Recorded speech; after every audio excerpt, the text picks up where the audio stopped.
ఒకప్పుడు పచ్చని పంట పొలాల మధ్య ఉన్న చిన్న ఊరిలో సంధ్య అనే 6 ఏళ్ల పాప ఉండేది. ఆమె ఎంతో ముద్దుగా ఉండేది. తల్లిదండ్రులు రైతులు. రోజూ పొలం పనిలో బిజీగా ఉండేవాళ్లు. అందుకే సంధ్య ఎక్కువ సమయం ఇంటి వద్ద గడిపేది. ఒకరోజు పొలంలో వెళ్తున్న సమయంలో 3 ఏళ్ల మేక చిన్నది ఆమెకు దొరికింది. ఆ మేక ఒంటరిగా గట్టిగా మేకుమేకుమంటూ అల్లాడుతుండగా కనిపించింది. సంధ్య మెల్లగా దగ్గరికి వెళ్లి, హాయ్ చిన్ని మేక, నీవెవరిది అని ముద్దుగా అడిగింది. మేక మరింతగా నిశ్శబ్దంగా ఆమె వైపు చూసింది. ఆ చూపులో భయమూ విశ్వాసమూ కనిపించాయి. సంధ్య వెంటనే మేకను ఇంటికి తీసుకెళ్ళింది. తల్లి మొదట భయపడింది, కాని సంధ్య అడిగినంతలో అంగీకరించింది. ఓకే, ఒకటే రోజు చూసుకుందాం. ఆ రోజు నుంచి మేకకు ఒక కొత్త పేరు వచ్చింది.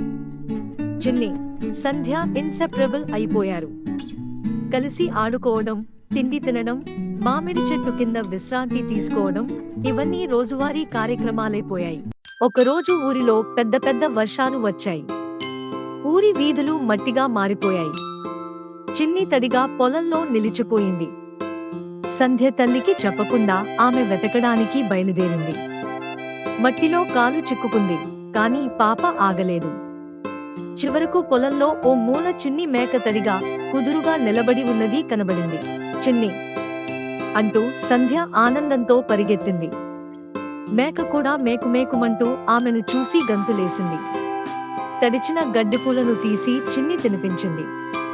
ఇద్దరూ మళ్లీ ఇంటికి చేరారు.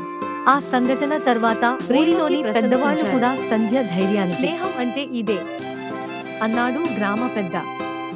స్నేహితులను విస్మరించకుండా వారు ఇబ్బందిలో ఉన్నప్పుడు సహాయపడాలి. చిన్ని మేక ఎప్పటికీ సంధ్యతో ఉండిపోయింది. ఇద్దరూ కలిసి పెరిగారు. ఆ స్నేహం ఎన్నాళ్లు గడిచినా మారలేదు.